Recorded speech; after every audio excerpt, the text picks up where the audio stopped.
कभी प्यासे को पानी पिलाया नहीं, बाद अमृत पिलाने से क्या फायदा। कभी गिरते हुए को उठाया नहीं, बाद आंसू बहाने से क्या फायदा। कभी प्यासे को पानी पिलाया नहीं, बाद अमृत पिलाने से क्या फायदा।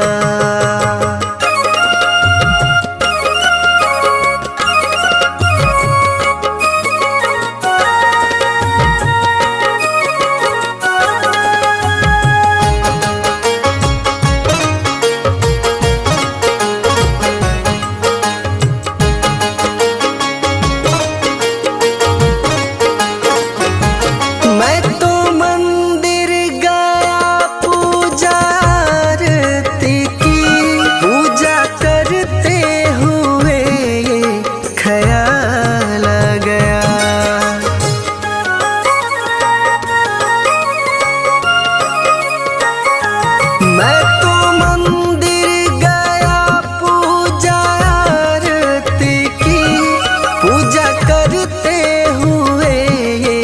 ख्याल आ गया।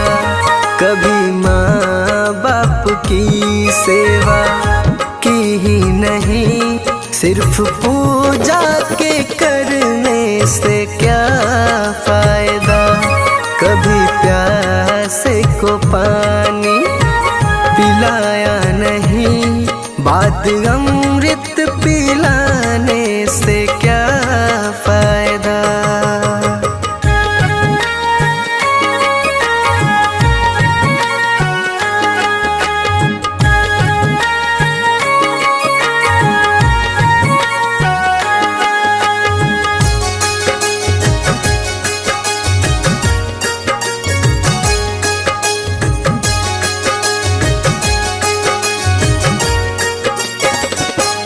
मैं तो सत्संग गया, गुरुवाणी सुनी, गुरुवाणी को सुनकर ख्याल आ गया।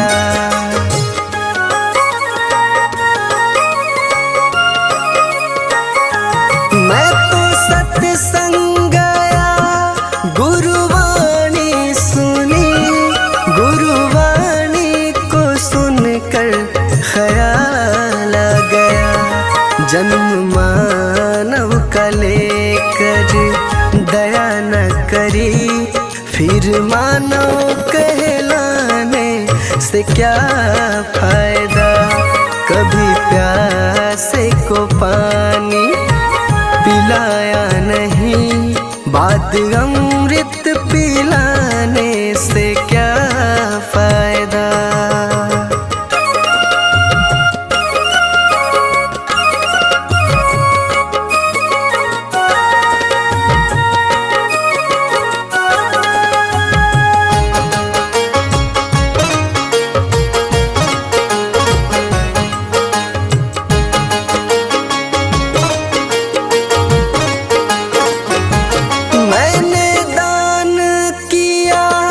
मैंने जप तप किया, दान करते हुए ये ख्याल आ गया।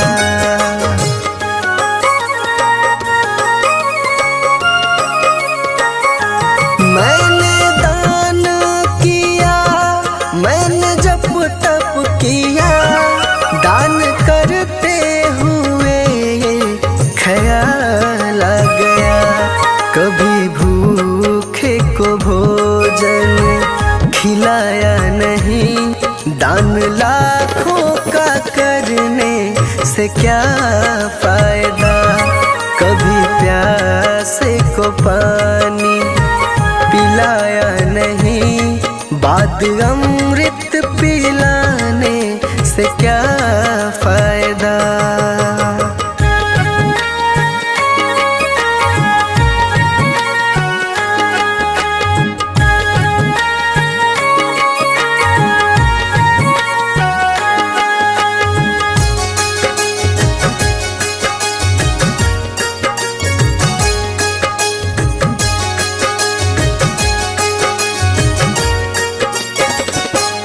गंगा नहाने हरिद्वार काशी गया, गंगा नहाते ही मन में ख्याल आ गया।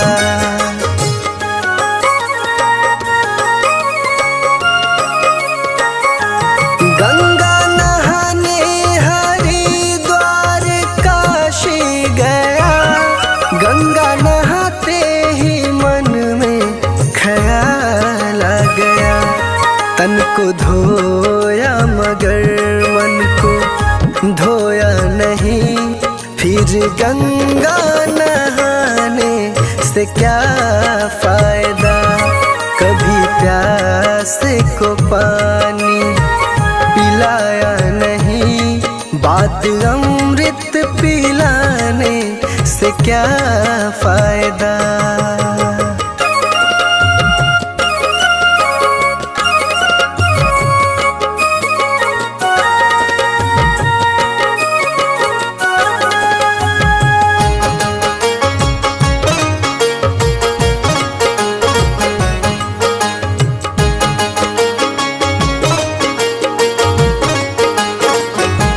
मैंने वेद पढ़े, मैंने शास्त्र पढ़े, शास्त्र पढ़ते हुए ये ख्याल आ गया।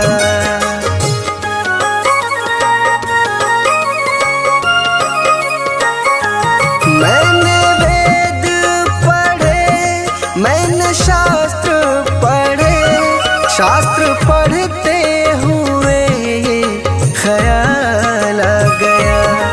मैंने ज्ञान किसी को बांटा नहीं, फिर ज्ञानी कहलाने से क्या फायदा।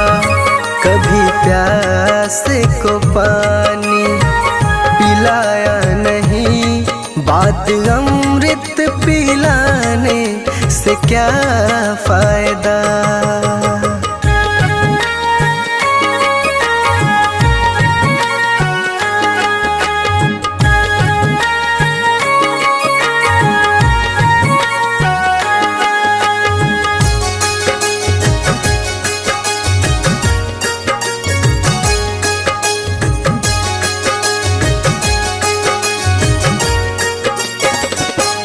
माँ पिता के चरणों में चारों धाम है, आ जा यही मुक्ति का धाम है।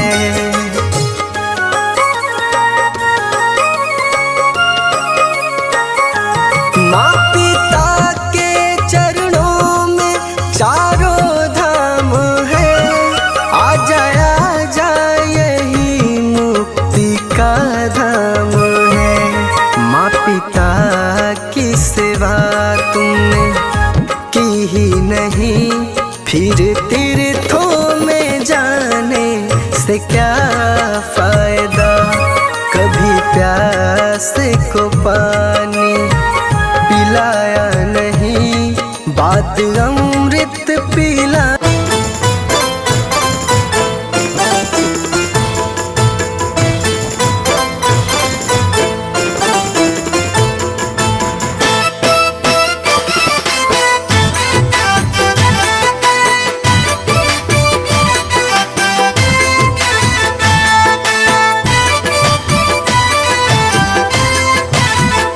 जिंदगी एक किराए का घर है, जिंदगी एक किराए का घर है, जिंदगी एक किराए का घर है।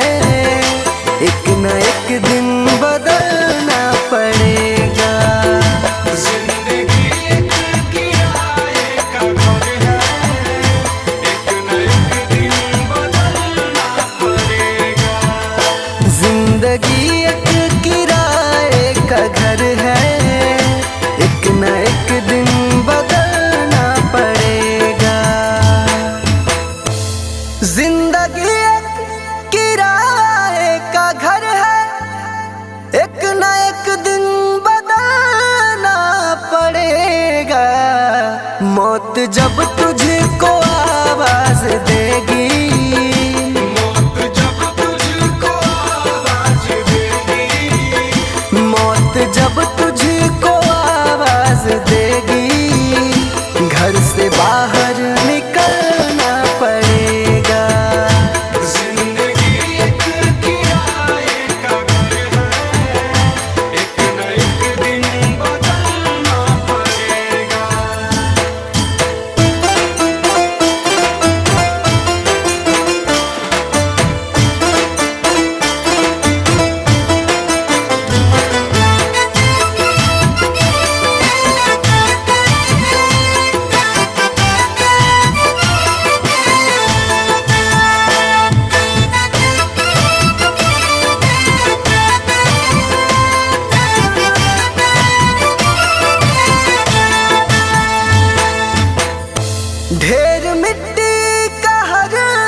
जमीनों में तुरबत बनेगी, या जमीनों में तुरबत बनेगी, या जमीनों में तुरबत बनेगी, या चिताओं में जलना पड़ेगा। जिंदगी एक किराए का घर है, एक न एक दिन बदलना पड़ेगा।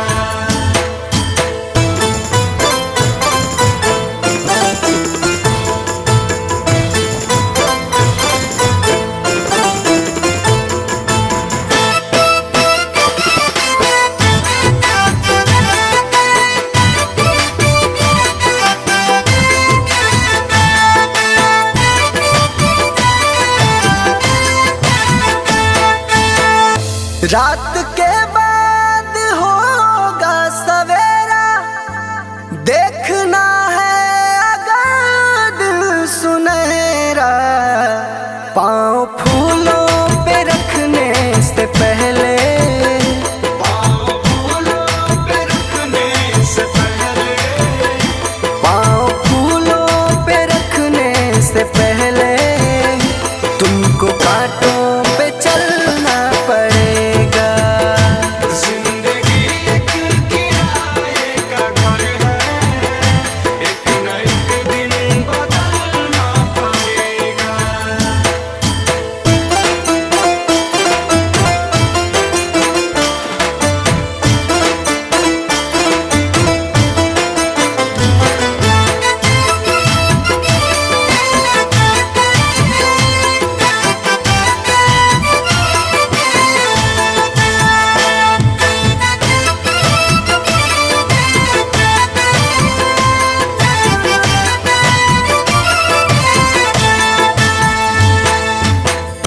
एतबार उनके वादों का मत कर, वरना ए दिल मेरे जिंदगी भर तुझको भी मोमबत्ती की तरह, तुझको भी मोमबत्ती की तरह, तुझको भी मोमबत्ती की तरह कतरा कतरा पिघलना पड़ेगा।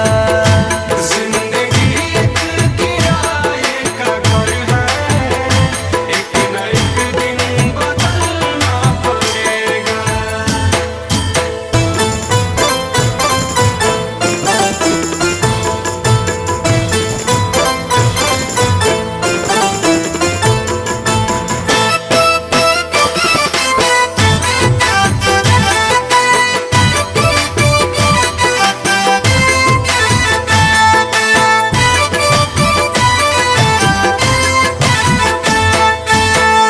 ये जवानी है पल भर का सपना, ढूंढ ले कोई महबूब अपना।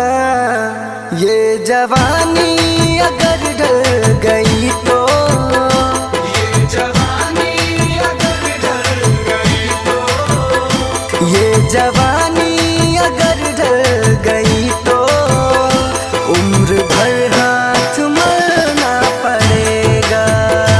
जिंदगी एक किराए का घर है, एक न एक दिन बदलना पड़ेगा। जय श्रीमन नारायण। देखिए, इस जग में जो कोई भी आया है उसे एक न एक दिन तो जाना है। इसीलिए हमारे संत जन इस चेतावनी भजन द्वारा क्या संदेश देना चाहते हैं, आइए इस भजन के द्वारा सुनते हैं।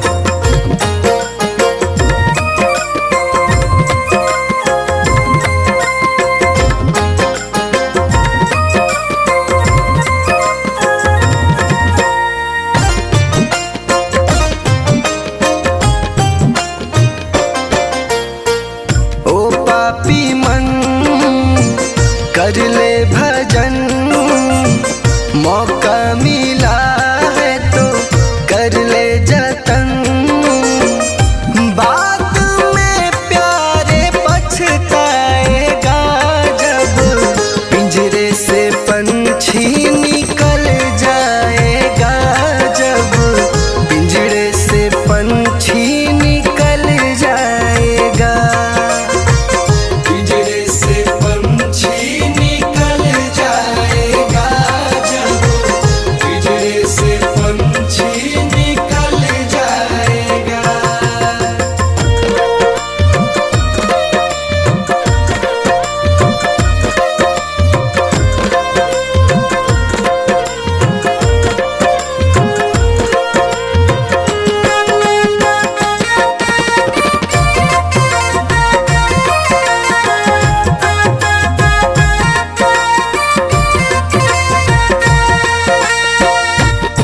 जन कहते हैं कि क्या तेरा क्या मेरा लगा रखा है। इस जग में ना कोई किसी का है, ना यहाँ पड़ी कोई चीज किसी का है। 4 दिनों का है जग का मेला, कोई न साथी संगी अकेला। 4 दिनों का है जग का मेला, कोई न साथी संगी अकेला। जैसा तू आया जग में वैसा ही तू जाएगा, मुट्ठी बांध के आया जग में हाथ पसारे जाएगा। बाद में प्यारे पछताएगा, जब पिंजरे से पंछी निकल जाएगा, जब पिंजरे से पंछी निकल जाएगा। पिंजरे से पंछी निकल जाएगा, जब पिंजरे से पंछी निकल जाएगा।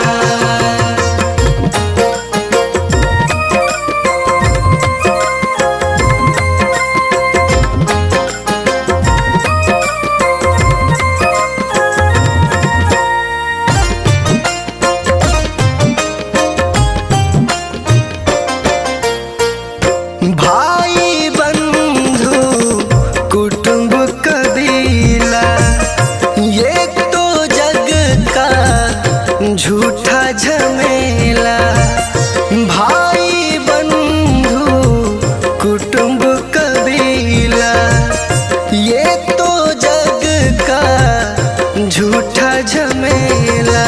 मरने के बाद तुझे आग में जलाएंगे, 13 दिनों का तेरा मातम मनाएंगे।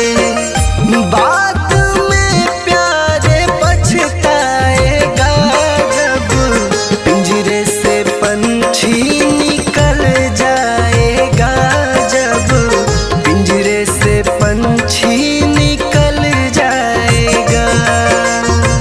पिंजरे से पंछी निकल जाएगा, जब पिंजरे से पंछी निकल जाएगा।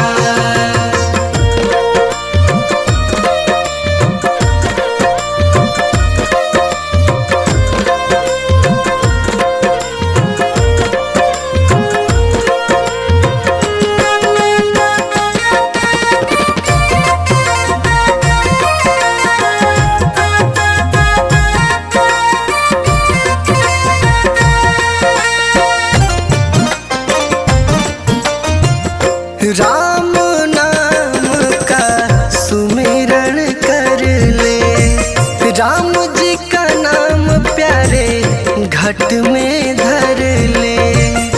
राम नाम का सुमिरन कर ले, राम जी का नाम प्यारे घट में धर ले। राम जी का नाम प्यारे काम तेरे आएगा, जीवन मरण से तू प्यारे मुक्ति पा जाएगा।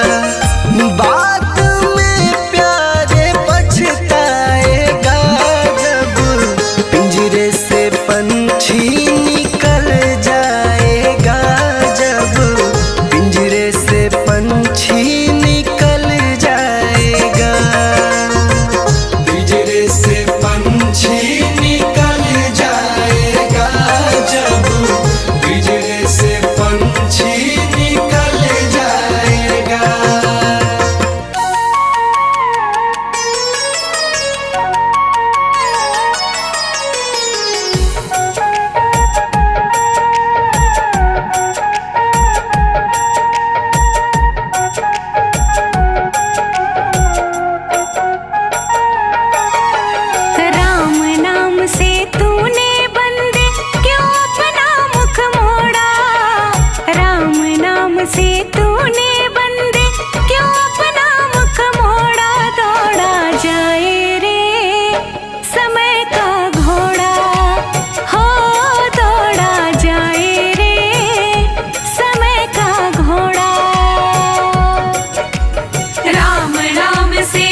जीते भी लकड़ी मरते भी लकड़ी, देख तमाशा लकड़ी का। जीते भी लकड़ी मरते भी लकड़ी, देख तमाशा लकड़ी का। क्या जीवन क्या मरण कबीरा, क्या जीवन क्या मरण कबीरा, देख तमाशा लकड़ी का। जीते भी लकड़ी मरते भी लकड़ी, देख तमाशा लकड़ी का। जीते भी लकड़ी मरते भी लकड़ी, देख तमाशा लकड़ी का।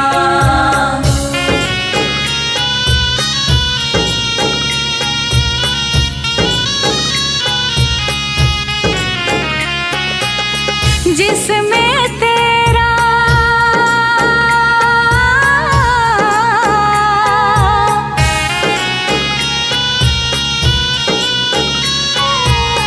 जिसमें तेरा जन्म हुआ, वह पलंग बनाया लकड़ी का।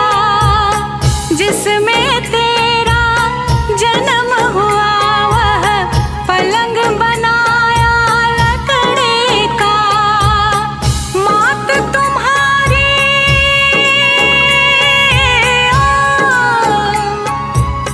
मात तुम्हारी लोरे गाए, वह पलना भी लकड़ी का। जीते भी लकड़ी मरते भी लकड़ी, देख तमाशा लकड़ी का। जीते भी लकड़ी मरते भी लकड़ी, देख तमाशा लकड़ी का।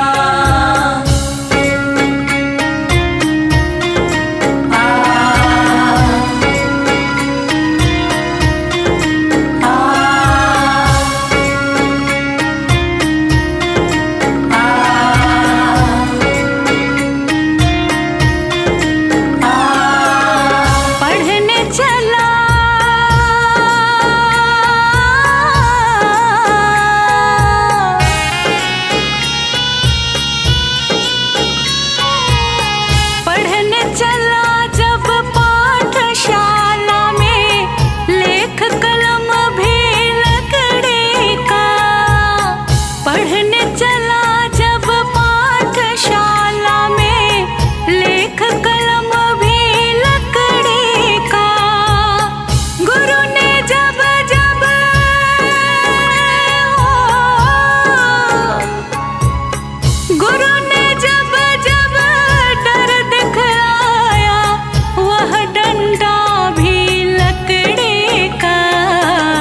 जीते भी लकड़ी मरते भी लकड़ी, देख तमाशा लकड़ी का।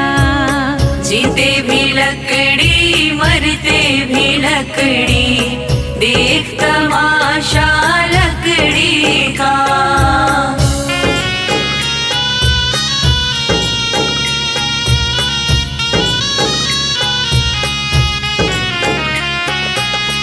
डोली पालकी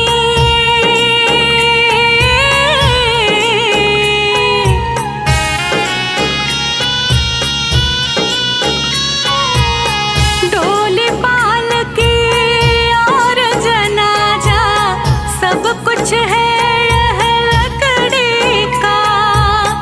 डोली पालकी और जनाजा सब कुछ है जन्म मरण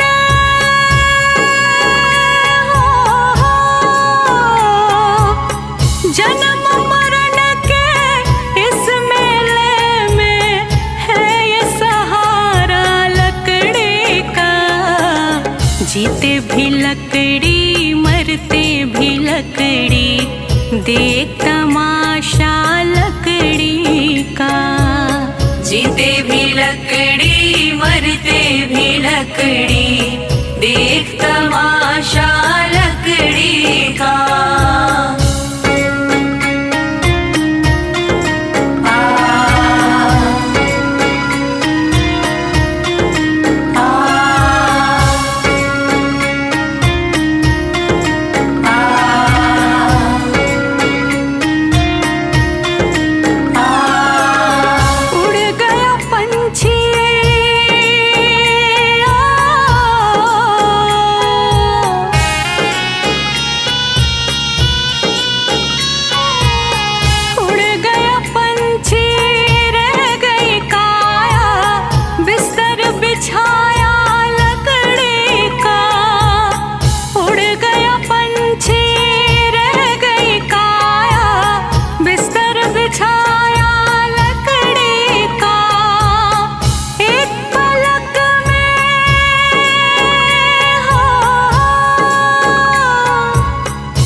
जीते भी लकड़ी मरते भी लकड़ी, देख तमाशा लकड़ी का। जीते भी लकड़ी मरते भी लकड़ी, देख तमाशा लकड़ी का।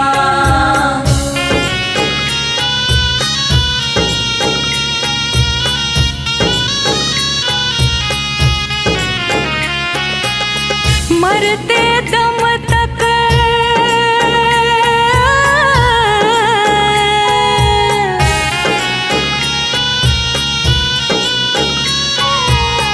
मरते दम तक मिटा नहीं भैया झगड़ा झगड़े लकड़ी का।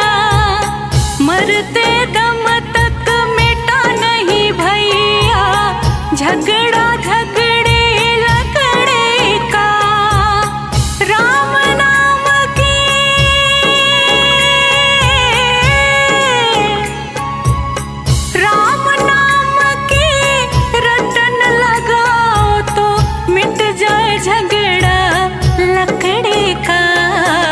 जीते भी लकड़ी मरते भी लकड़ी, देख तमाशा लकड़ी का।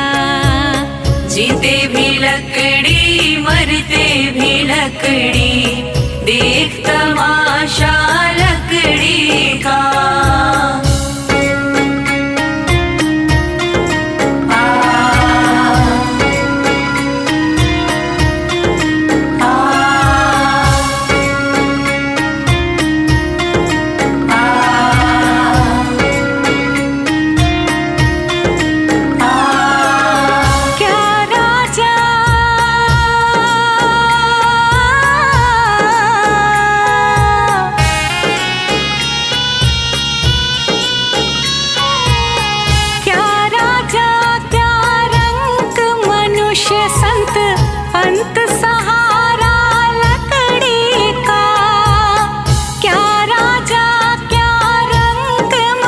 पहुँचे संत अंत सहारा लकड़ी का। कहत कबीर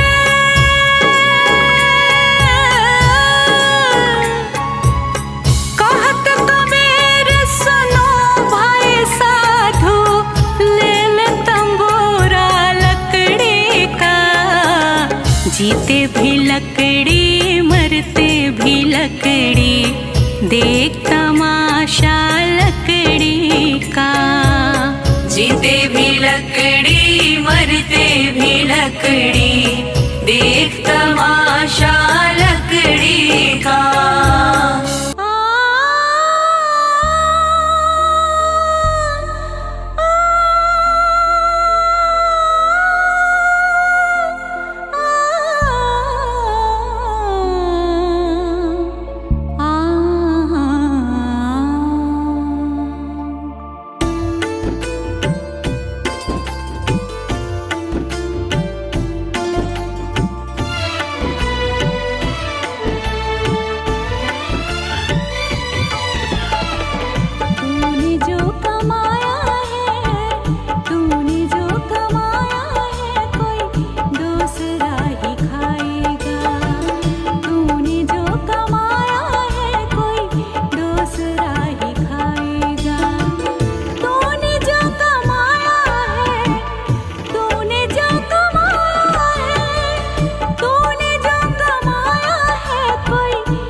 डगर है मुश्किल कठिन सफर है, मगर मुसाफिर जगह नहीं है।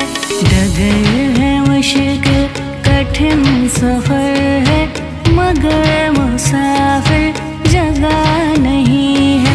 जो सोएगा बस वही खोएगा, जो सोएगा बस वही खोएगा, ये बात उसको पता नहीं है। डगर है मुश्किल कठिन सफर है, मगर मुसाफिर जगह नहीं है। डगर है मुश्किल कठिन सफर है, मगर मुसाफिर जगह नहीं है।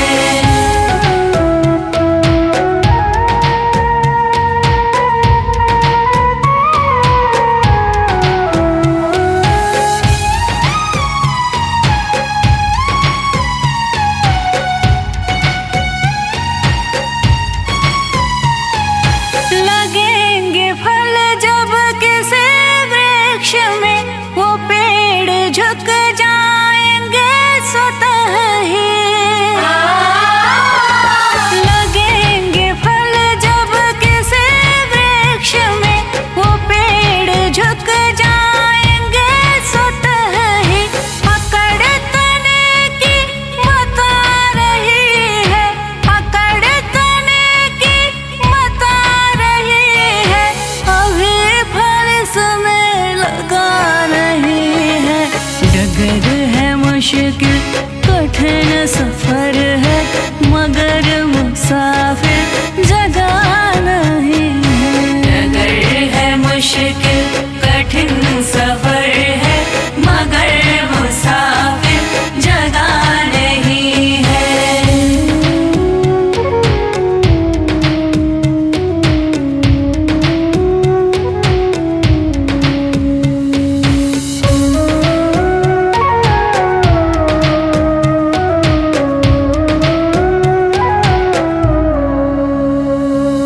जो खानदानी रईस होते, मिजाज रखते हैं नरम अपना।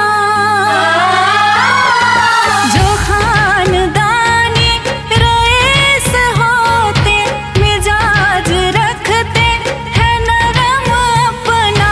तुम्हारा लहजा बता रहा है, तुम्हारा लहजा बता रहा है, तुम्हारी दौलत नई नई है।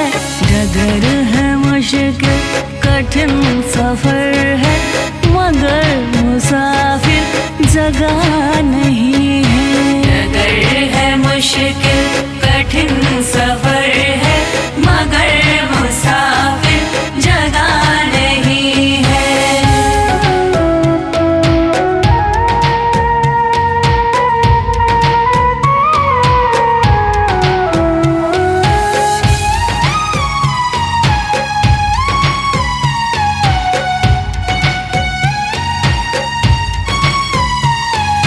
जरा सा कुदरत ने क्या नवाजा, किया के बैठे हो पहले शफ में। जरा सा कुदरत ने क्या नवाजा, किया के बैठे हो पहले शफ में। अभी से उड़ने लगे हवा में, अभी से उड़ने लगे हवा में, अभी ये शोहरत नई नई है। डगर है मुश्किल कठिन सफर है, मगर मुसाफिर जगह नहीं है। डगर है मुश्किल कठिन सफर है, मगर मुसाफिर जगह नहीं है।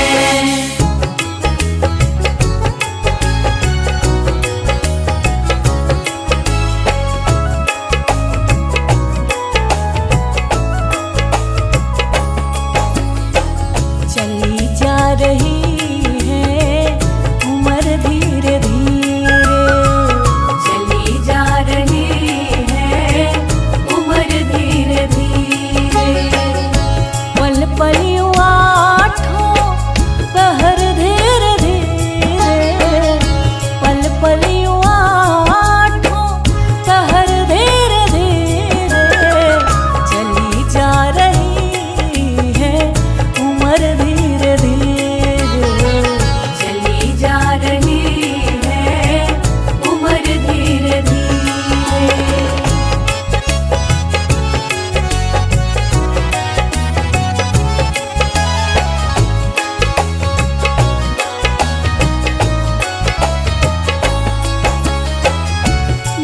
बचपन भी जाए जवानी भी जाए, बचपन भी जाए जवानी भी जाए, बचपन भी जाए जवानी भी जाए, बुढ़ापे का होगा असर धीरे धीरे, बुढ़ापे का होगा असर धीरे धीरे, पल पल यूं आठों पहर धीरे धीरे, पल पल यूं आठों पहर धीरे धीरे, चली जा रही है उम्र धीरे धीरे, चली जा रही है उम्र धीरे धीरे।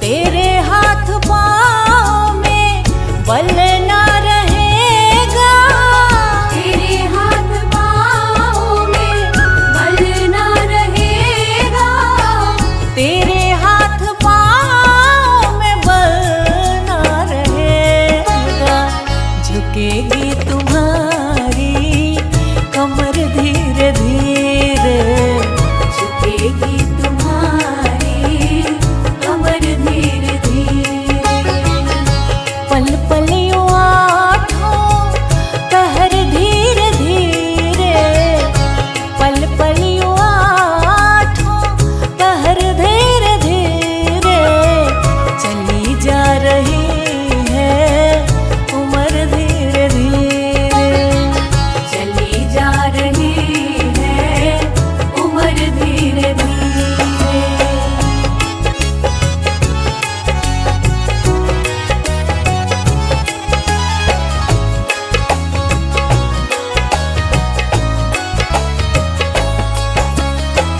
शिथिल अंग होंगे एक दिन तुम्हारे, शिथिल अंग होंगे एक दिन तुम्हारे, शिथिल अंग होंगे एक दिन तुम्हारे, फिर मंद होगी नजर धीरे धीरे, फिर मंद होगी नजर धीरे धीरे, पल पल यूं आठों पहर धीरे धीरे, पल पल यूं आठों पहर धीरे धीरे, चली जा रही है उम्र धीरे धीरे, चली जा रही है उम्र धीरे धीरे।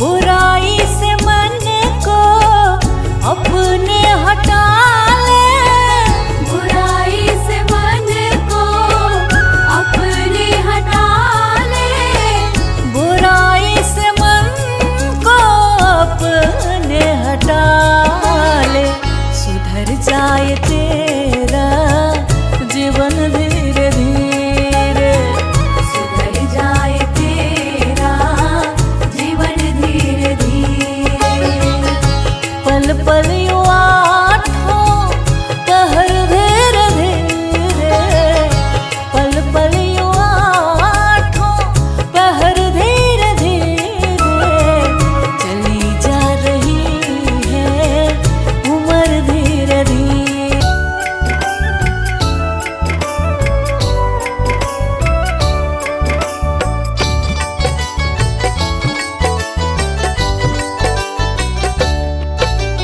देख तेरे संसार की हालत क्या हो गई भगवान, कितना बदल गया इंसान, कितना बदल गया इंसान, सूरज न बदला चांद न बदला ना बदला आसमान, कितना बदल गया इंसान, कितना बदल गया इंसान। देख तेरे संसार की हालत क्या हो गई भगवान, कितना बदल गया इंसान, कितना बदल गया इंसान।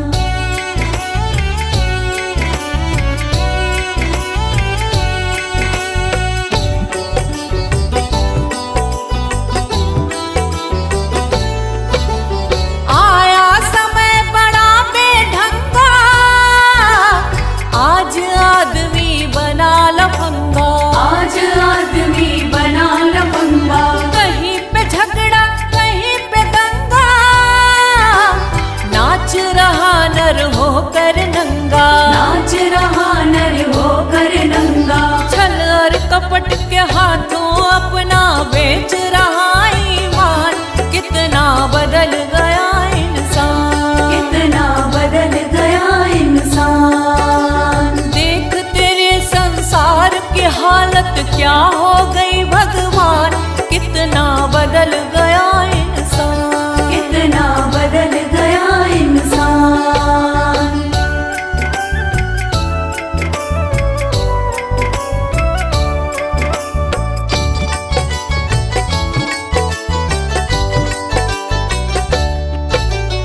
राम के भक्त रहीम के बंदे, रचते आज फरेब के फंदे, रचते आज फरेब के धंधे। कितने मक्कार ये अंधे, देख लिए इनके भी धंधे, देख लिए इनके भी धंधे।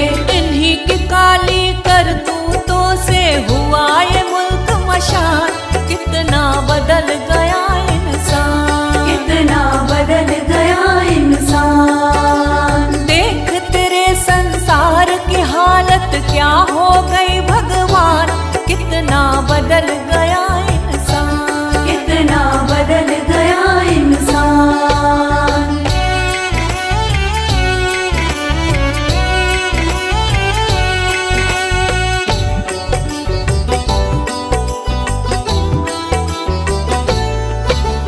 जो हम आपस में न झगड़ते, बने हुए क्यों खेल बिगड़ते, बने हुए क्यों खेल बिगड़ते। काहे लाखों घर ये उजड़ते, क्यों ये बच्चे माँ से बिछड़ते, क्यों ये बच्चे माँ से बिछड़ते।